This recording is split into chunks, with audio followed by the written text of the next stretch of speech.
ओम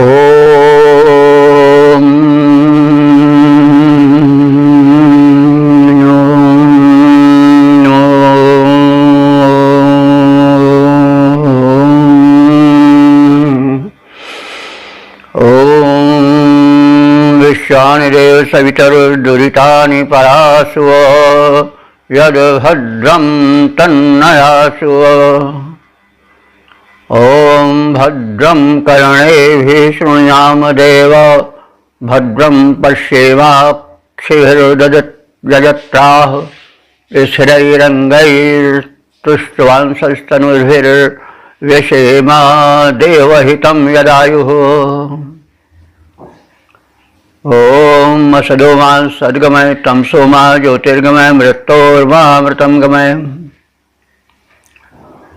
ओम जीवेम श्रद्धाशतं पश्येम श्रद्धाशतं शृणुयाम श्रद्धाशतिं अदीनाः स्याम श्रद्धाशतम्। असदोमा सद्गमय तमसोमा ज्योतिर्गमय मृत्योर्मामृतं गमय। ओम वेद प्रेमियों, सुधी श्रोताओं, परम सौभाग्य का विषय है कि हम साक्षात परब्रह्म की वाणी वेद के ज्ञान में प्रवेश का अवसर पा रहे हैं, मंत्र पाठ कर रहे हैं, श्रवण कर रहे हैं और उसके ज्ञान को प्राप्त करने का सौभाग्य प्राप्त कर रहे हैं। तो बिना सौभाग्य कुछ होता नहीं है। तो संप्रति हम सब ऋग्वेद के प्रथम मंडल के 114वें सूक्त की व्याख्या में प्रवेश करने जा रहे हैं। शब्दार्थ, भावार्थ, छंदोबद्ध रूपांतरण,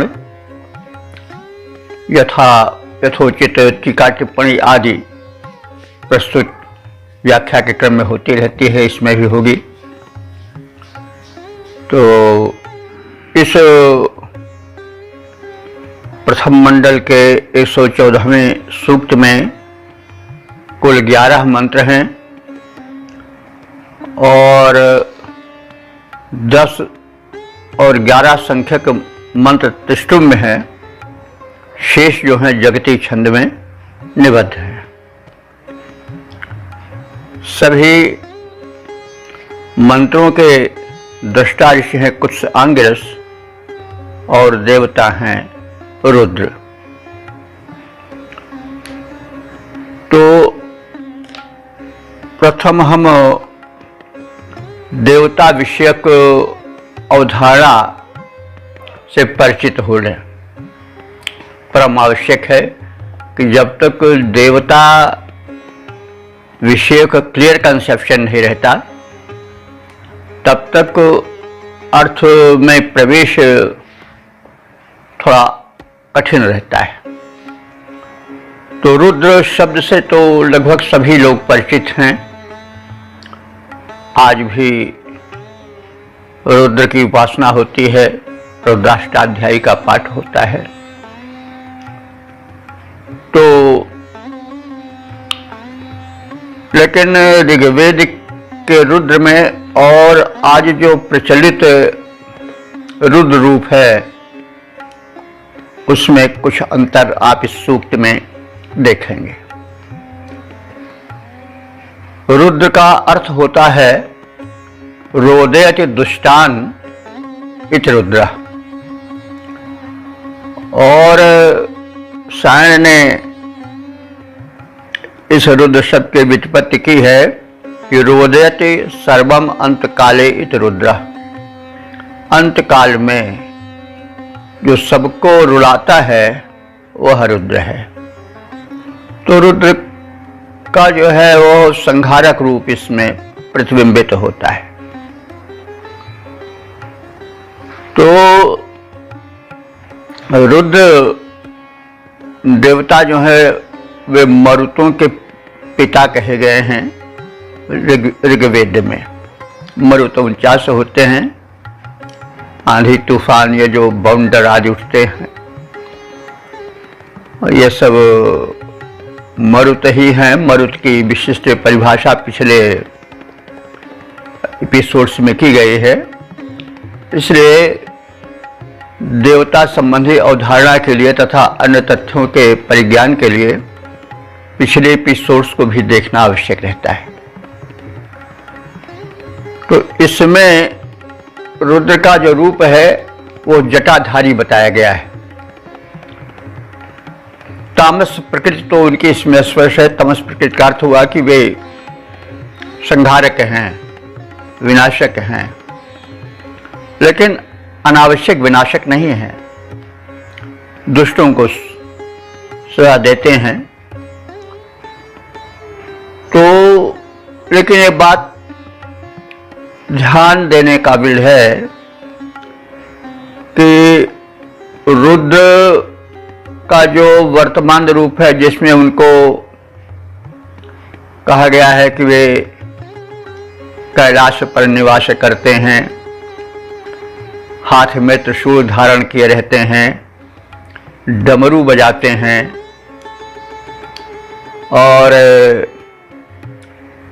नंदी पर सवारी करते हैं, पार्वती के पति हैं, ऐसी कुछ बात इस सूक्त में आपको नहीं मिलेगी। कुछ इसी प्रकार से आगे के भी सूक्त हैं। तो जब उनके गले में सांपों की माला कैसे आई और भांग धतूरा कैसे खाते हैं, ये सब कुछ तो नहीं है इसमें। लेकिन ये संसार प्रगतिशील है, इसमें परिवर्तन होता रहता है। जो मूल शक्ति हो तो अपरिवर्तित है, लेकिन परिवर्तन जैसे समुद्र में लहरें उठती हैं वैसे उठती हैं गिरती हैं, उठती हैं गिरती हैं, इसे परिवर्तन होता रहता है। विभिन्न सभ्यताओं का जो है वो समागम होता रहता है और भारतीय संस्कृति जो है वो समन्वय परक संस्कृति है। तो जब मेल जोल होता है तो कुछ लिया जाता है, कुछ दिया जाता है। जब साथ साथ रहना है, मिलजुल गए, विभिन्न मान्यताओं वाले लोग आते हैं, संघर्ष होता है, मिलते जुलते हैं, रहते हैं, फिर वहीं बस जाते हैं, सामान्य बात है। तो उसमें परस्पर प्रभावित होना स्वाभाविक है। तो अब इसमें सर्प कहाँ से उनके गले में आए, त्रिशूल कहाँ से आए, हाथ में डमरू कहाँ से आया। तो ये सब जो सभ्यताएं मिलती जुलती रही हैं, जो उनकी कल्पना रही होगी, उससे कुछ उसमें आया होगा। तो ये तो विकास क्रम में है। पौराणिकता यानी वेदों का भी विकास होता गया, ब्राह्मण ग्रंथ आए, आरण्यक आए, उपनिषद आए, रामायण महाभारत आए, पुराण आए, ये सब वेद ही के विकसित रूप हैं। और जो कुछ सनातन है वो सब वेद ही से निकला है, लेकिन परिवर्तन जहाँ तहाँ कई कारणों से होता रहा है। अब उसको ज़रा सोचने विचारने की आवश्यकता है। अब आज का जो कुछ बौद्धिक युग है और कुछ वैज्ञानिकता से है, इसलिए वो हर तथ्य की कुछ वैज्ञानिक परीक्षा भी करना चाहता है। वैज्ञानिक परीक्षण भी अनिवार्य भी है, क्योंकि वैज्ञानिक परीक्षण का अर्थ हुआ तथ्य की गहराई तक, उसके तल तक पहुंचना और उसमें नावीन्य खोजना, कितना वो मूल में है, कितना विकसित हुआ है। तो ये सब किसी हद तक आवश्यक भी है। एक सीमा होनी चाहिए और सम्यक विचारणा प्रस्तुत की जानी चाहिए, ऐसा मेरा मत है। तो इस सूक्त में शिव को भांति भांति के औषधियों का ज्ञाता बताया गया है और रोगों के अपहर्ता के रूप में उन्हें देखा गया है। जो रोग हैं, अब रोग तो तरह तरह के हैं भाई। देखो, रोग तो केवल यही नहीं कि कुछ नामित जो शरीर के रोग होते हैं वही रोग हैं। रोग तो मन के भी रोग होते हैं, बल्कि मन का रोग ज़्यादा घातक होता है। छल कपट ईर्ष्या द्वेष दंभ, जिससे आज स्वार्थ अपहरण वृत्ति आज सब, जिससे आज युग संत्रस्त है और उसी से रोगी भी है। तो सारे सब लोग रोग हैं, क्योंकि आत्मा का तो सहज धर्म है सुख, और जो सुख में बाधक होता है वो सब रोगे हैं। तो ये सब जितने प्रपंच हैं, जितने विकार हैं, जितने अहंता पर निर्धारित आचरण हैं, वो सब रोग ही हैं। और मनुष्य उन्हीं से रोगी भी होता है, क्योंकि शरीर में जब हलचल होती है तो तंतुओं में और पूरे शरीर में एक मंथन होता है। अगर कुवासनाएं होती हैं, काम क्रोध लोभ मद मोह मात्सर्य और जो विकार हैं वो जब होते हैं तो एक मंथन होता है। उस मंथन में जो विष तत्व है वो प्रकट होता है, क्योंकि आप सब जानते हैं कि सागर है नहीं, सागर में मंथन हुआ तो उससे केवल अमृत ही नहीं निकला, उससे विष भी निकला, उससे वारुणी भी निकली। तो वैसे शरीर में जब मंथन होता है तो सद्भावनाएं जब आती हैं, प्रेम है, सौहार्द है, क्षमा है, दया है, सख्य भावना है, तो उससे अमृत निकलता है। और जो ईर्ष्या द्वेष छल कपट पाखंड लोभ क्रोध काम आदि द्वारा जब मंथन होता है तो उससे विष निकलता है। यह तो विज्ञान सिद्ध भी है कि जो ग्रंथियां हैं शरीर की, जिनसे कि पदार्थ निकलते हैं, वे सब मानसिक भावनाओं से होते हैं। ये तो आप सब जानते ही हैं कि आजकल शुगर बहुत प्रचलित है। तो शुगर का प्रधान कारण है यही मानसिक हलचल, शोक, चिंता, परेशानी नाहक। और ये तो बड़ी सिद्ध बात है, कोई व्यक्ति 1 महीने जरा चिंताग्रस्त होकर देख ले और जांच करावे, शुगर लेवल उसकी बढ़ी रहेगी, और थोड़ा और बढ़ जाए तो शुगर हो जाएगी। तो ये तो सिद्ध है आजकल। मनुष्य जब उद्वेग में होता है तो एक मंथन होता है, और उद्वेग जब काम क्रोध लोभ आदि के कारण होता है तो वो बड़ा भयानक होता है।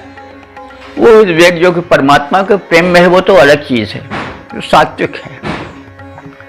लेकिन जो प्रापंचिक उद्वेग है वो विष है, इससे शरीर जो है रुग्ण होता है। मनुष्य सबसे ज्यादा रुग्ण इसलिए है कि सबसे ज्यादा इस चक्कर में पड़ा रहता है। चक्कर तो फिर चक्कर लाएगा ही। तो शिव जी को, मतलब यहां पर शिव नाम तो नहीं लिया गया है, शंकर जी को भोले भी कहा गया है, लेकिन ये आज के विकास क्रम में हुआ है। सूक्त में उनको क्रोध करने वाला, रोष करने वाला बताया गया है, दुष्टों को दंड देने वाला बताया गया है। और लेकिन उन्हें औषधियों का पति भी बताया गया है, उनको तमाम प्रकार की औषधियों का ज्ञान है। तो यह रूप तो आज नहीं है कि शंकर जी दवाओं के कुछ वितरक हैं, लेकिन उनका औषधीय रूप अभी कहीं दिखाई पड़े। जैसे कि ये वैद्यनाथ जो है नहीं, जो औषध निर्माता एक केंद्र है, उसमें शिव जी का लिंग रखा रहता है। वैद्यनाथ ये औषध निर्माता एक केंद्र है। तो वे वैद्य रूप में, वैद्य वो है जो औषधियों का ज्ञान रखे, तो इसलिए उन्हें औषधियों का ज्ञान है। औषधि और आरोग्य का भी संबंध है।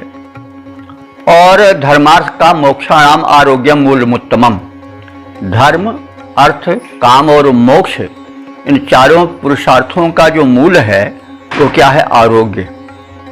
तो जब मनुष्य तन मन दोनों से मतलब निरोग रहता है, तब प्रसन्नता उसके चरणों पर लुटती है, और सिंहासन पर बैठा हुआ यदि चिंतातुर है तो फिर वो सुख से सो नहीं सकता है। निश्चिंत मन यदि है तो वो भूमि पर भी लेटेगा और सुख की नींद सोएगा, लेकिन चिंतातुर आतुर कैसी भी सुखकर सेज कर क्यों न हो, वो सुख की सांसें नहीं भर सकता है। तो शिव जी को यानी यहां पर रुद्र समझिए, रुद्र देव को इस रूप में प्रस्तुत किया गया है कि वे उन औषधियों के ज्ञाता हैं जिनसे कि ये रोग जो तरह तरह के ही नष्ट होते हैं, उनको वैद्यनाथ इससे तो उनका ये एक रूप इसमें विकसित है जो कि आज के शिव में नहीं है। आज के शिव तो भोले भाले हैं, और हालांकि रुद्र रूप में उनका संहारिक रूप भी है। तो कहने की मतलब है कि जो ऋग्वेद में रुद्र का रूप है वो जो हमने बताया संक्षेप में वह है, और लगभग आगे जो रुद्र के संबंधित मंत्र होंगे उनमें कुछ यही रूप विकसित मिलेगा। तो अब हम मंत्र पाठ के क्षेत्र में आते हैं। अब हम ऋग्वेद के प्रथम मंडल के 114वें सूक्त के प्रथम मंत्र की व्याख्या में प्रवेश करेंगे। यह मंत्र जगती नामक छंद में निबद्ध है। मंत्र दृष्टा ऋषि हैं कुछ अंगिरस और देवता हैं रुद्र। विषय है इस मंत्र का रुद्रदेव से ग्राम के संपूर्ण आरोग्य की प्रार्थना। तो अब विषय से संबंधित मंत्र का सर्वप्रथम पाठ हो जाए। ओम इमा रुद्राय तव से कपर दिने क्षद्वीराय प्रभरामहे मतिः यथा शमसद द्विपदे चतुष्पदे विश्वं पुष्टं ग्रामे अस्मिन्नातुरम्।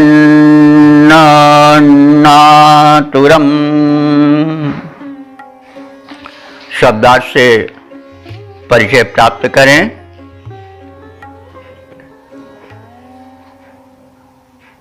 यथा अस्मिन् ग्रामे, यथा माने जिस प्रकार से भी, अस्मिन् ग्रामे माने इस गांव में। ऋग्वैदिक सभ्यता ग्राम प्रधान सभ्यता थी। तो अस्मिन् ग्रामे, हमारे इस ग्राम में, ग्राम माने समूह होता है, तो जन समूह जहां होता है वो ग्राम है। तो जन समूह तो शहर में भी रहता है, लेकिन अब वो गांव के लिए रूढ़ हो गया है। वैसे ग्राम का मूल अर्थ होता है समूह, लेकिन गांव माने गांव।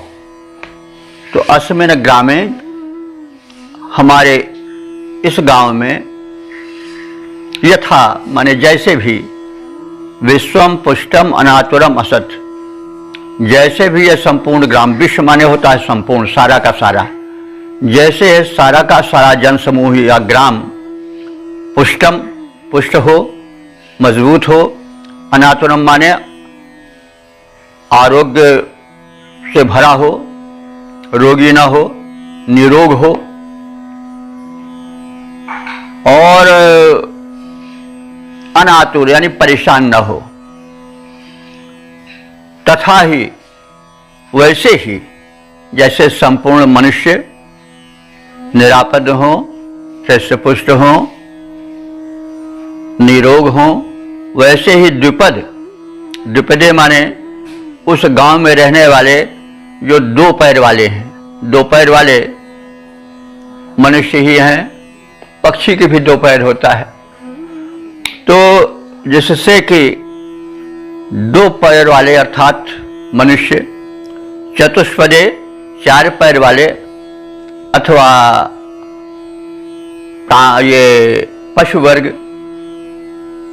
ये शम माने सुखी और शांत रह सकें, निरोग रह सकें, अनातुर रह सकें, पुष्ट रह सकें, तथा ही वैसे ही हो। हे रुद्रदेव, आप वैसा ही करें जैसे कि हमारे इस गांव के समस्त लोग पुष्ट, हृष्ट पुष्ट, सुखी और निरोग रह सकें। इस ग्राम के रहने वाले, चाहे वे द्विपदचारी मनुष्य हों, चाहे चतुष्पद पशु हों, सब का शम माने कल्याण हो, सब सुखी और शांत जीवन बिताएं।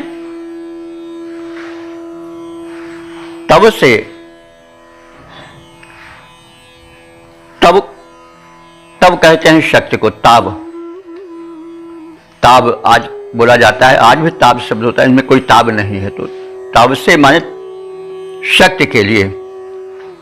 तो शक्ति तब ये तब से तब का चतुर्थी है, और कपर देने, ये कपर देने का विशेषण है। तब से कपर देने, कपर्दी कहते हैं जटाधारी को, और कपर देने माने कपर्दिन शब्द है, तो कपर देने माने जटाधारी। ये किसके लिए आया है? रुद्र के लिए। रुद्र जटा धारण किए रहते हैं, वो जटा वाला रूप जटाधारी अभी शंकर जी का रूप है। तो जटा तो ऋग्वेद से ही शंकर के शरीर पर सुशोभित होती है, उनके जटा से गंगा धारा भी निकलती। यहाँ तो नहीं कुछ है, लेकिन जटा का चित्रण तो प्रारंभ से है, कपर्दिन शब्द से यह सिद्ध होता है। तो हे कपर्दिन, हे जटाधारी शिव मतलब रुद्र, तब से तुम शक्तिशाली हो।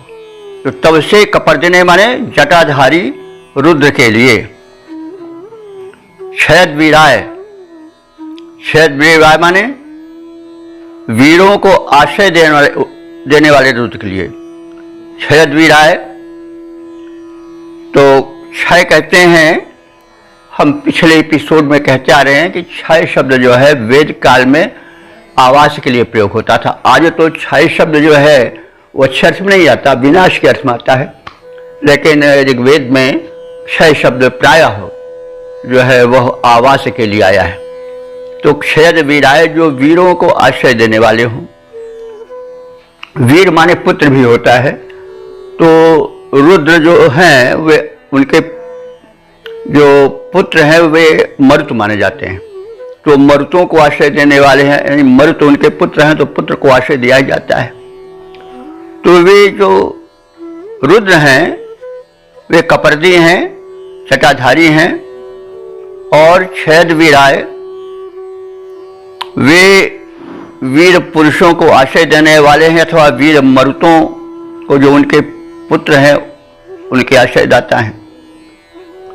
तो ऐसे रुद्र के लिए इमाह मतिः प्रभरामहे। इमाह माने इन, मतिः माने विचार पूर्ण स्तुतियों को, प्रभरामहे माने हम उन्हें भक्ति पूर्वक समर्पित कर रहे हैं। तो इमाह मतिः, इन विचार पूर्ण स्तुतियों को हम रुद्राय, रुद्र के लिए जो है वो प्रभरामहे समर्पित कर रहे हैं। तो जिस प्रकार से भी इस गांव में समस्त प्राणी हृष्ट पुष्ट स्वस्थ निरोग रह सके, तथा जिस प्रकार से द्विपद मनुष्य और चतुष्पद गाय घोड़े आदि संबंधित पशु सुख शांति पूर्वक निवास कर सके, इस प्रयोजन के लिए हम उस शक्तिशाली जटाधारी वीरों के आश्रयदाता अथवा मरुतों के जनक इन रुद्र को विचारपूर्ण स्तुतियां समर्पित कर रहे हैं। तो यह इस मंत्र का संक्षिप्त शब्दार्थ और भावार्थ हुआ। अब हम इसके पद्य रूपांतरण पर दृष्टि डालें। दुष्टों को रुद्र रुलाते हैं, दुष्टों को रुद्र रुलाते हैं, इसलिए रुद्र कहलाते हैं। धारण करते हैं जटाजूट, वे संकट विकट मिटाते हैं। धारण करते हैं जटाजूट, वे संकट विकट मिटाते हैं। हो ग्राम निवासी स्वस्थ सकल, हो हृष्ट पुष्ट नीरुज अविकल, हो द्विपद चतुष्पद सुखी शांत, हम उनसे यही मनाते हैं। दुष्टों को रुद्र रुलाते हैं, इसलिए रुद्र कहलाते हैं। धारण करते हैं जटाजूट, वे संकट विकट मिटाते हैं। वीरों के आश्रयदाता हैं अथवा मरुतों के आश्रयदाता हैं महाबली जन त्राता हैं। स्तुतियां भाव विचार भरी श्रद्धा से उन्हें सुनाते हैं।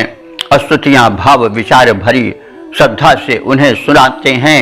दुष्टों को रुद्र रुलाते हैं, इसलिए रुद्र कहलाते हैं। धारण करते हैं जटाजूट, वे संकट विकट मिटाते हैं।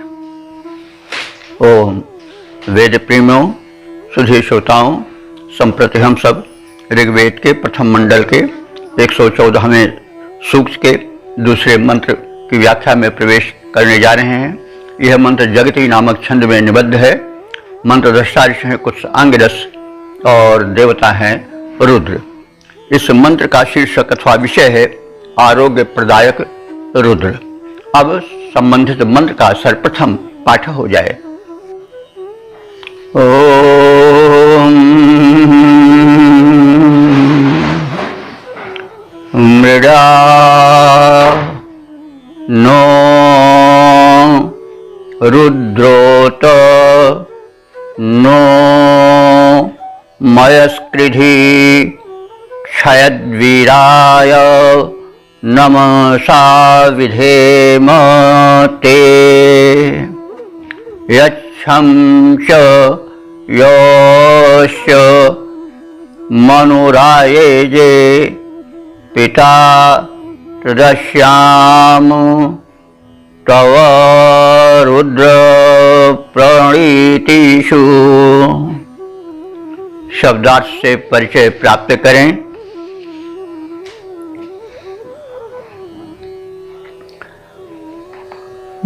मृडा, मृडा कहते हैं सुख को। रुद्र, हे रुद्रदेव, नह मृड, नह माने हम सबको, मृड माने सुख प्रदान करो। उत, उत माने और, उत और नह संबंधिनः मयः कृधि, हमारे संबंधियों को भी मयः माने सुखी, कृधि माने करो। नह संबंधिनः मयः कृधि, हमारे संबंधियों को भी सुखी करो। मयः माने सुखी करना होता है। क्षयद्वीरायते, क्षयद्वीराय माने क्षयत वीराय, ते क्षयद्वीराय, ते माने तुम्हारे आश्रय में जो हमारे वीर पुरुष रहते हैं उनके तुम आश्रयदाता हो, यानी तुम वीरों के आश्रयदाता हो। अथवा वीर माने पुत्र भी होता है, तो आप मरुतों के आश्रयदाता हो पिता होने के कारण। नमसा विधेम, ऐसे तुझ रुद्र को हम सब नमसा विधेम, नमस्कार समर्पित करते हैं। नमस्कार द्वारा तुम्हारा नमन द्वारा तुम्हारा स्वागत करते हैं। मनु पिता, मनु पिता का अर्थ हुआ कि मनु, मानव के आदि पुरुष जो है मनु है, मनु से उत्पन्न होने के कारण मानव बने हैं, और शायद मैन शब्द अंग्रेजी का इसी से मन से विकसित होकर के बना होगा। और तो मनु पिता, तो इसमें बहुब्रीहि करना पड़ेगा कि मनु एव पिता यस्य स मनु पिता। तो वे मनुष्य जिनके पिता माने आदि पुरुष मनु है, तो उनके लिए तुम शम माने कल्याणकारी बनो, और उनके लिए तुम योह च आयोजे रोग निवारक शक्ति देते रहो। योह च आयोजे रोग निवारक शक्ति प्रदान करते रहो। रुद्र, हे रुद्र देवता, तव प्रणीतिषु, तुम्हारे प्रेम पूर्ण आश्रय में हम रहें और अश्याम माने उसे प्राप्त करें, और सुख और आरोग्य पाएं। तो हे रुद्रदेव, हम सबको सुखी और निरोग करो, क्योंकि जो रोगी है वो सुखी रह ही नहीं सकता है, चाहे तन का रोगी हो चाहे मन का रोगी हो। दुख रोग से होता है। अगर आदमी पूर्ण रूप से स्वस्थ हो तो वह सुखी रहेगा, और अगर तन मन दोनों से वो रोगी है, मन उसका विक्षिप्त है, तो उसको सोने के घर में रख दो तो भी वो आहें भरता रहेगा, करवटें लेता रहेगा, नींद नहीं आएगी। जो सुखी है, निश्चिंत है, वो टूटी चारपाई पर भी, कठोर भूमि पर भी सुख से सो लेगा। तो इसलिए बार बार संकेत कर रहा है कि वह रुद्र शक्ति जो कि औषधीश है, जो कि सुखप्रद है, संप्रद है, शायद इसीलिए शंकर शब्द बना हो, शंकरोति शंकरा। हालांकि शंकर शब्द अभी तो नहीं आया है, लेकिन इन्हीं गुणों के कारण शायद बाद में रुद्र के लिए शंकर शब्द भी आया हो, क्योंकि शम शब्द बार बार आ रहा है मंत्र में। तो शम कहते हैं कल्याण को अथवा सुख को। तो शम ददाति कल्याणम प्रददाति अतएव शंकर। तो शम माने सुख की या कल्याण की कामना मंत्र में बार बार की जा रही है। तो हे रुद्र, तुम संप्रद हो, कल्याण प्रदायक हो। तव प्रणीतिषु, तुम्हारे इस कल्याण प्रदा प्रेम पूर्ण विचारधारा में, उसकी छत्र छाया में हम रहें और अश्याम उसे प्राप्त किए रहें। यानी तुम्हारी कृपा दृष्टि से, तुम्हारे प्रेम से, तुम्हारे आरोग्य निवारक शक्ति से हम कभी दूर न रहें, क्योंकि इस सूक्त में शिव को रोग प्रतिरोधक क्षमता का विकास करने वाला भी माना गया है। इम्यूनिटी पावर जैसी बड़ी चर्चा है, तो जब तक वो शरीर में पुष्ट रहती है तब तक रोग नहीं आता है। तो हे शिव, मतलब हे रुद्र, तुम जो हो वह रोग निवारक शक्तियों के स्वामी हो, और हम तुम्हारी प्रणीति माने प्रेम पूर्ण कृपा दृष्टि में रह करके, उसकी छत छाया में रह करके तुम्हारी वह रोग निवारक शक्ति को अश्याम माने प्राप्त करें। तो हे रुद्रदेव, हम सबको सुखी और निरोग करो। शूरवीरों के आश्रय प्रदाता हम तुमको नमन करते हैं और इस प्रकार तुम्हारा सत्कार करते हैं। तुम मनुष्यों का पालन करते हो और उन्हें रोग निरोधक शक्ति प्रदान करते हो। रोग निरोधक शक्ति वही इम्यूनिटी पावर। तो इससे सिद्ध होता है कि शिवोपासना आरोग्य भी देती है। और जो महामृत्युंजय मंत्र है जिसका कि जाप लोग रोग नाश के लिए करते हैं, वो रुद्र से ही संबंधित है। ओम त्र्यंबकम यजामहे सुगंधिम पुष्पवर्धनम जो मंत्र है तो वो रुद्र को ही समर्पित है। ओम। तो इस प्रकार से तुम रोग निरोधक शक्ति के प्रदायक हो। हम तुम्हारा स्वागत करते हैं, सत्कार करते हैं, प्रार्थना करते हैं। तुम मनुष्यों का पालन करते हो और उन्हें रोग निरोधक शक्ति प्रदान करते हो। हे रुद्रदेव, हम तुम्हारी उत्कृष्ट नीतियों और नियमों का अनुगमन करें, क्योंकि जब नियमों का, मर्यादाओं का उल्लंघन किया जाता है तभी सारे अनर्थ खड़े होते हैं। इसलिए प्रथम आराध्य से यह कामना की जा रही है कि हे रुद्र, जो तुमने नीतियां बनाई हैं स्वास्थ्य संबंधी और रोग निरोधक शक्ति प्राप्ति संबंधी, उन नीतियों का, उन नियमों का हम अनुगमन करें, पालन करें और आरोग्य पाएं। रोग निरोधक ऊर्जा से हम समलंकृत रहें, समृद्ध बने रहें। इसका छंदोबद्ध प्रारूप हम इस प्रकार से देखें। हे रुद्रदेव तुम सुखी करो, हे रुद्रदेव तुम सुखी करो, हम सबके सारे कष्ट हरो।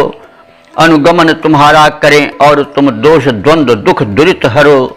अनुगमन तुम्हारा करें और तुम दोष द्वंद्व दुख दुरित हरो। तुम वीरों के आश्रय दाता, हम नमन तुम्हारा करते हैं। जन के पालन करता धरता, हम ध्यान तुम्हारा धरते हैं। मानव जब बनता है अशांत, मानव जब बनता है अशांत, तब शांति तुम्हें भर जाते हो। पालन करते तन मन निरोध, तन रोग निरोधक शक्ति बने तुम आते हो। हे रुद्र देव तुम सुखी करो, हम सबके सारे कष्ट हरो। अनुगमन तुम्हारा करें और तुम दोष द्वंद्व दुख दुरित डरो। ओम। वेद प्रेमियों, सुधी श्रोताओं, संप्रति हम सब ऋग्वेद के प्रथम मंडल के 114वें सूक्त के तीसरे मंत्र की व्याख्या में प्रवेश करने जा रहे हैं। यह मंत्र जगती नामक छंद में निबद्ध है। मंत्र दृष्टांश है, कुछ अंगरस और देवता हैं रुद्र। संबंधित मंत्र का विषय है कि रुद्रदेव जीवन को सुख और स्वास्थ्य से परिपूर्ण करें। अब संबंधित मंत्र का प्रथम पाठ हो जाए। ओम अश्याम ते सुमतिम देव यज्ञया क्षयदवीरस्य तव रुद्र मीढ्वः सुमनायन् द्विषो अस्माकमां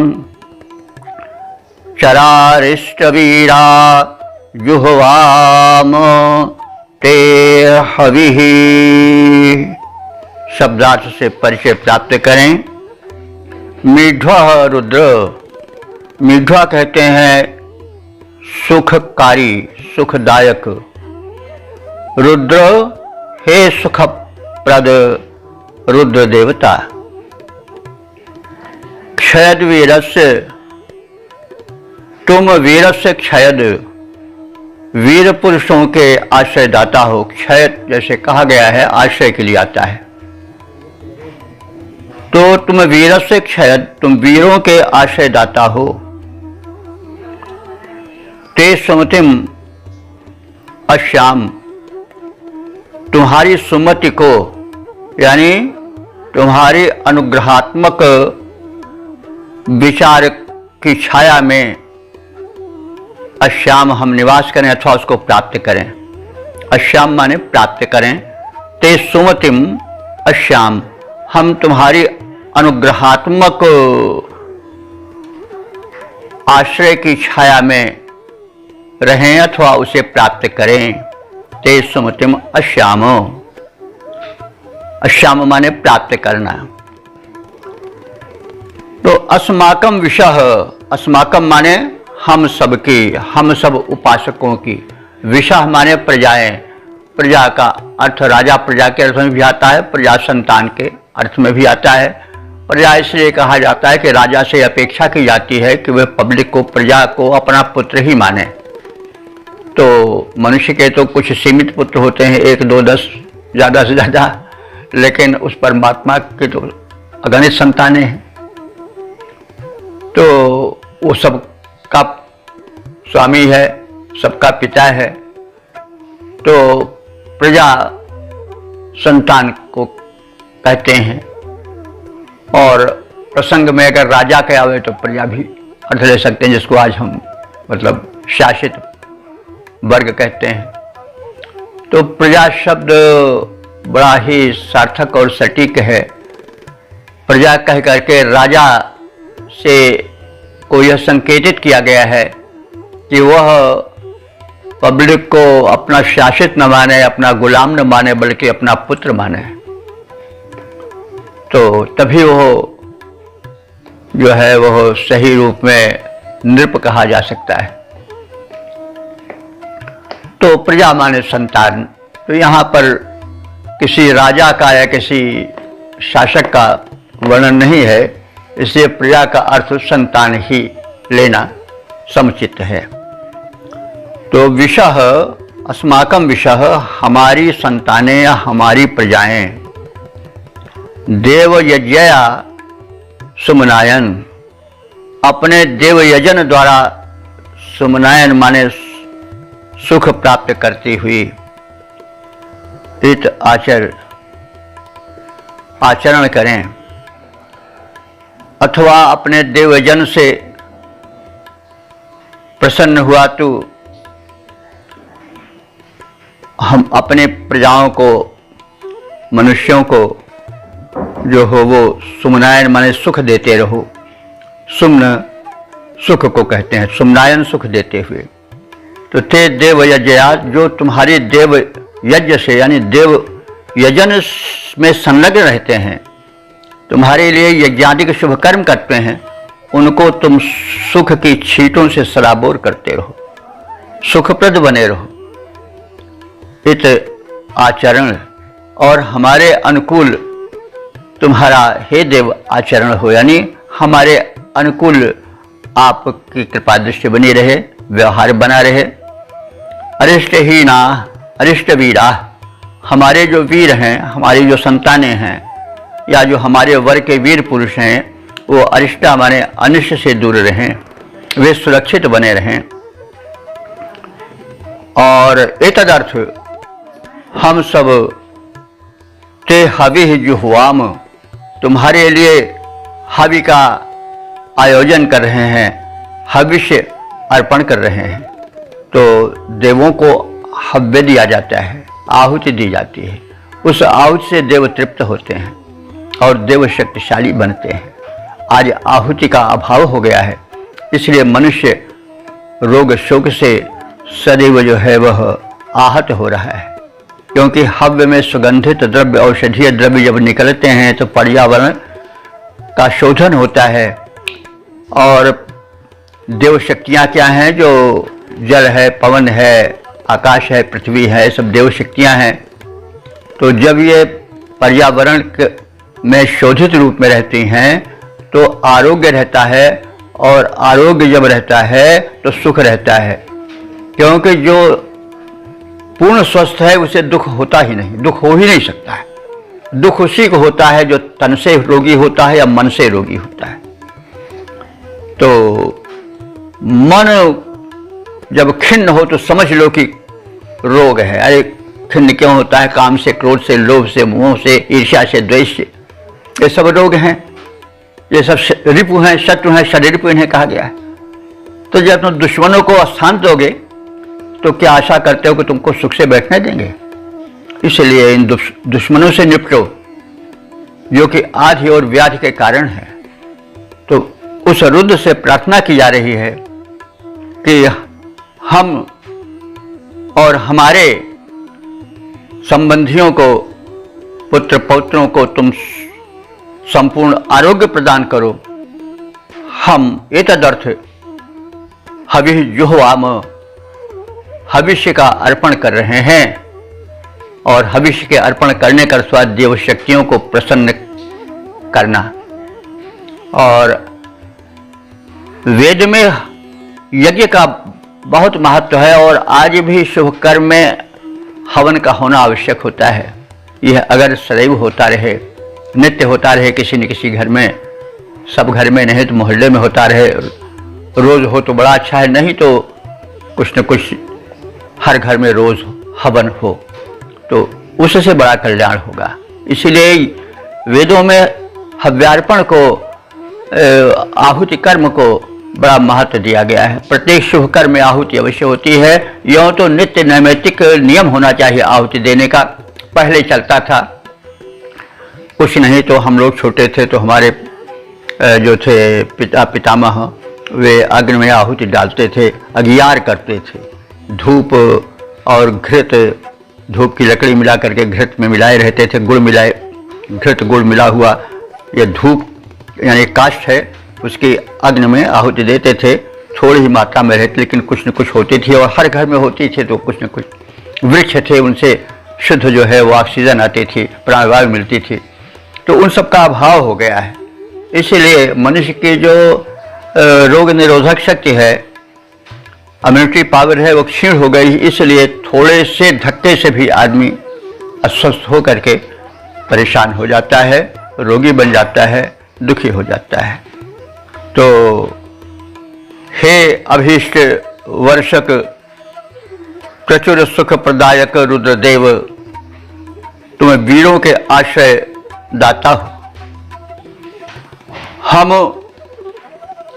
तुम्हारी अनुग्रहात्मक श्रेष्ठ बुद्धि की प्राप्ति के, उसकी कृपा प्राप्ति के इच्छुक हैं, अभिलाषी हैं। हे देव, हमारे प्रजाजनों को, पुत्र पौत्रादिकों को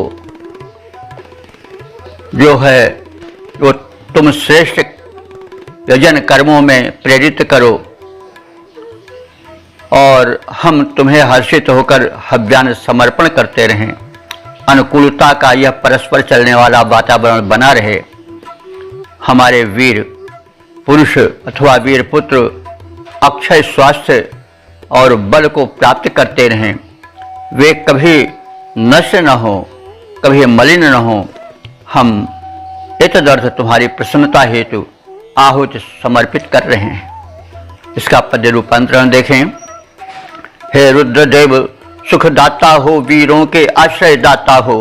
हे रुद्रदेव सुखदाता हो, वीरों के आश्रय दाता हो। वर बुद्धि तुम्हारी प्राप्त करें, तुम तो कल्याण विधाता हो, तुम तो कल्याण विधाता हो। ये जो संतानें हम सब की सुख पाएं शुभ कर्मों द्वारा, ये जो संतानें हम सब की सुख पाएं शुभ कर्मों द्वारा, ये देव यजन में व्यस्त रहें। जीवन हो मंगलमय सारा, जीवन हो मंगलमय सारा। तेरी अनुकंपा प्राप्त करें, तेरी अनुकंपा प्राप्त करें। शुभ कर्मों से ही नाता हो। ये वीर हमारे नष्ट न हों, अक्षय बल प्राप्त सुखारी हों। आहुतियाँ तुम्हें समर्पित कर हम मंगल के अधिकारी हों, हम मंगल के अधिकारी हों। हे रुद्रदेव औढ़रदानी, तुम उपासकों के त्राता हो, तुम उपासकों के त्राता हो। हे रुद्रदेव सुखदाता हो, वीरों के आश्रय दाता हो। बर बुद्धि तुम्हारी प्राप्त करें, तुम तो कल्याण विधाता हो, तुम तो कल्याण विधाता हो। हे सभी श्रोताओं, संप्रति हम सब ऋग्वेद के प्रथम मंडल के 114वें सूक्त के चौथे मंत्र के व्याख्या में प्रवेश करने जा रहे हैं। यह मंत्र जगती नामक छंद में निबद्ध है। मंत्र दृष्टारिष कुछ आंगिरस हैं और देवता हैं रुद्र, तथा संबंधित मंत्र का विषय है रुद्र से संरक्षण की प्रार्थना। अब संबंधित मंत्र का प्रथम पाठ हो जाए। ओम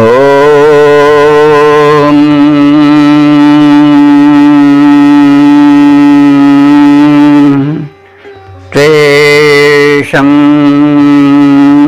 वयं रुद्रं यज्ञसाधं वंकुं कुविमवसे कविमवसे त्वेषं वयं रुद्रं यज्ञसाधं वंकुं कविमवसे निहयामहे आरे अस्मद्दैव्यं हेडो अस्यतु सुमति विद्वयस्मस्या वृणीमहे।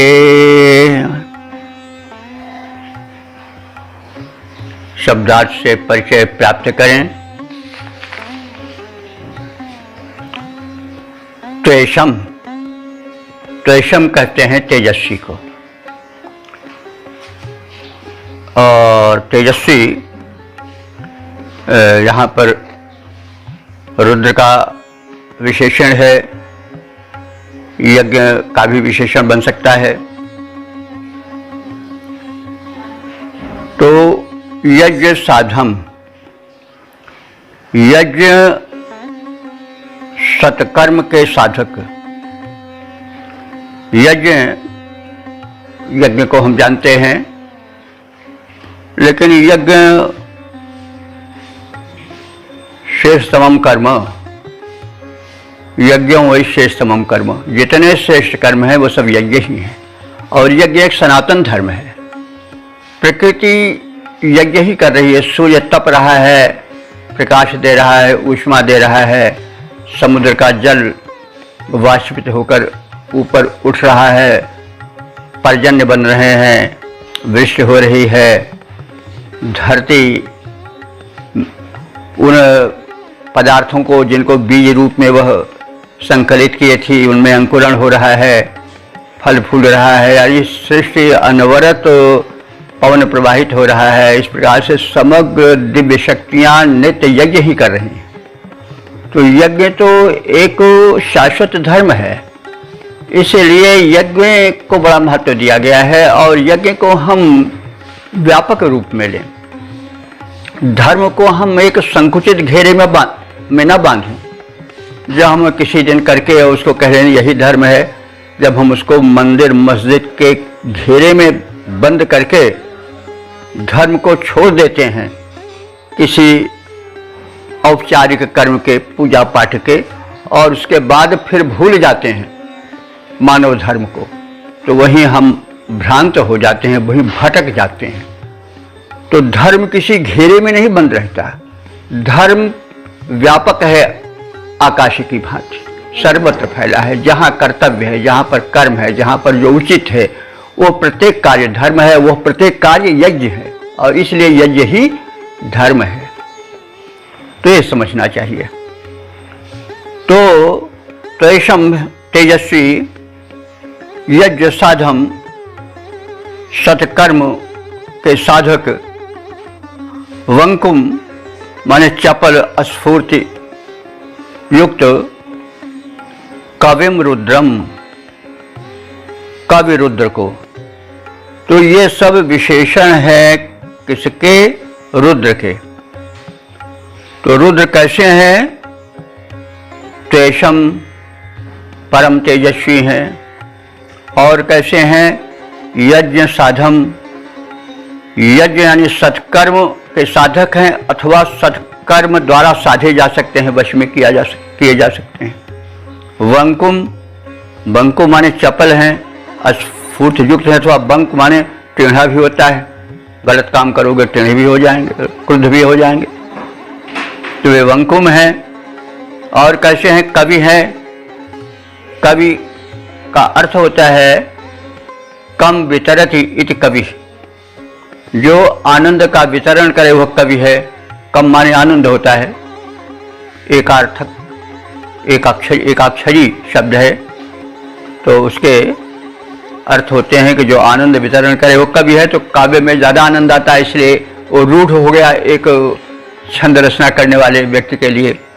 लेकिन कवि का व्यापक अर्थ होता है, उसका व्युत्पत्ति परक अर्थ होता है कि जो कम आनंदम वितरति इति कवि, और कवि रचनाकार को भी कहते हैं। कवि जो है वो ज्ञानी को भी कहते हैं।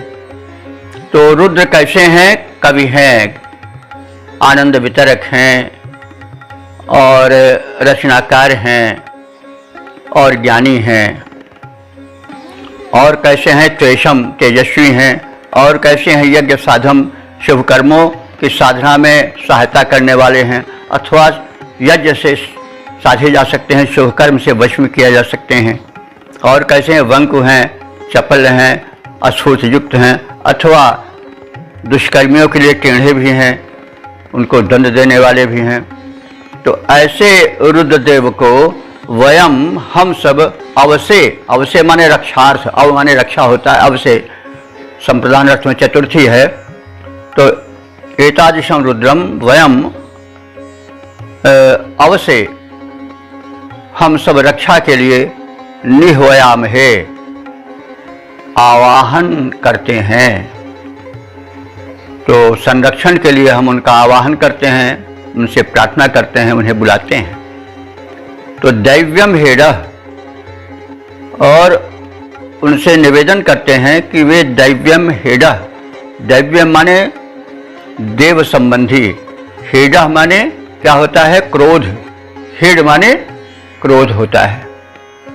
तो दैव्यम हेडः माने दैवी क्रोध को, यानी वे देव हैं, इसलिए अगर वो हम पर रुष्ट हैं तो भी।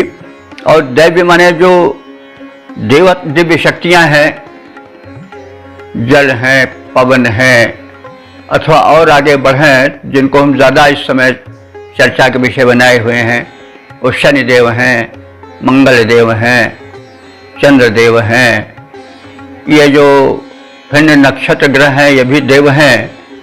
और इनके वक्र होने पर भी प्राणी जो है वो कष्ट पाते हैं, यह प्रसिद्ध है।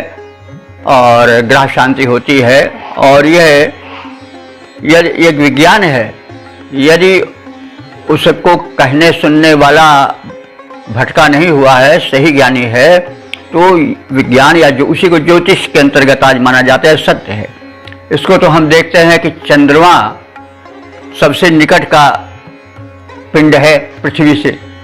तो चंद्रमा जब पूर्ण शक्तिमान होता है, पृथ्वी के अधिक निकट आ जाता है, तो वो दिन पूर्णिमा का होता है। तो उस चंद्रमा की आकर्षण शक्ति बढ़ जाती है और ज्वार आ जाता है। बात यह है कि जल पर ज़्यादा प्रभाव पड़ता है। जब चंद्रमा पूर्णिमा के दिन धरती के अधिक निकट आ जाता है अपने परिभ्रमण क्रम में, तो उसकी आकर्षण शक्ति तीव्र हो जाती है निकटता के कारण। तो उसका प्रभाव यह होता है कि धरती हल्की सी हिल जाती है। तो जब धरती हल्की सी हिलती हम लोगों को नहीं प्रतीत होता, लेकिन जो जल है, उस जलज ही है, समुद्र है, उसमें उसकी प्रतीति होती है।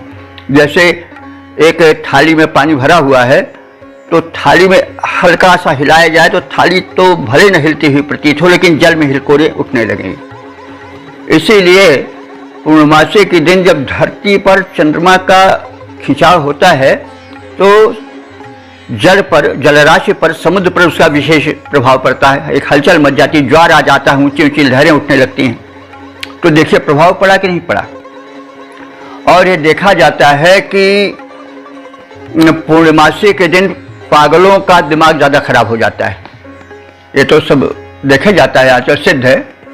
जो पागल होते हैं वो पूर्णमासी के दिन ज़्यादा पगलाए उठते हैं, उनका दिमाग ज़्यादा चढ़ जाता है, क्योंकि चंद्रमा मन सो जाता है। कहा गया है कि चंद्रमा का संबंध मन से है।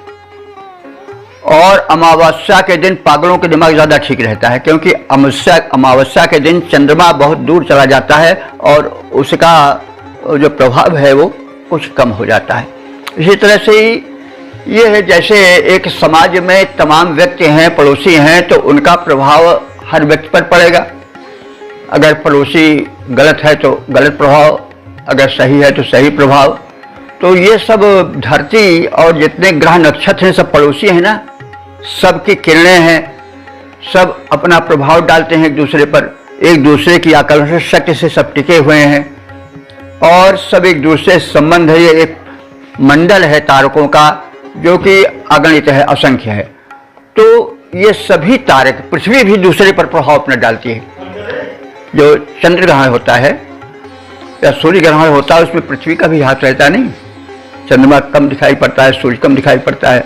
हाँ, तो ये जितने ग्रह नक्षत्र हैं ये एक दूसरे को प्रभावित करते हैं। तो पृथ्वी भी प्रभावित करती है और पृथ्वी भी प्रभावित होती है।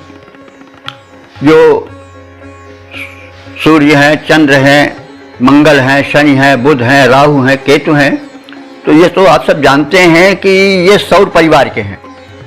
सूरज सबका मालिक है और उसी के परिवार के, यानी उसी के द्वारा ये सब पिंड निर्मित हैं।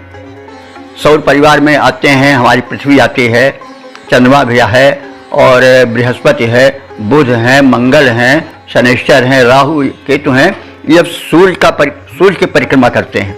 ये सौर परिवार माने जाते हैं, सूर्य के परिवार हैं, सदस्य हैं। तो परिवार के सदस्य एक दूसरे को प्रभावित करेंगे क्योंकि वो ज्यादा निकट रहेंगे। तो उसी प्रकार से ये ग्रह नक्षत्र भी परस्पर प्रभावित करते हैं। इनसे किरणें जो अच्छी आती हैं उनसे अच्छा प्रभाव पड़ता है।